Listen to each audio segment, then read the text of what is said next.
Hello, in this video I'm gonna show you how to connect a Xbox or PlayStation controller to your GIGABYTE G7.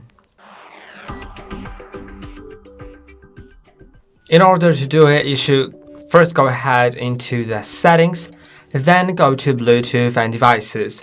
Now make sure that Bluetooth is enabled and find Add Device.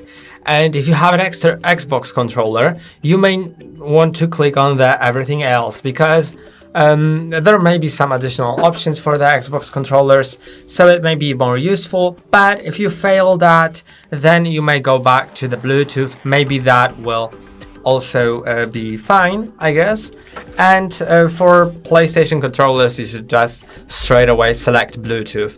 Now you need to put your controller into pairing mode. And for Xbox controllers, there should be a button somewhere at the front, which you need to press and hold for 3 seconds in order to put it in pairing mode, and it should be displayed on your laptop.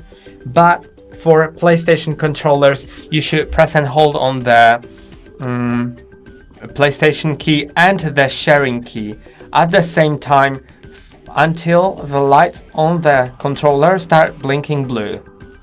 Once they do, there should be your controller displayed. If it isn't, then you can just close that window and reopen it. But in my case, it is now connected. And that's all for today. Don't forget to like and subscribe. See you next time.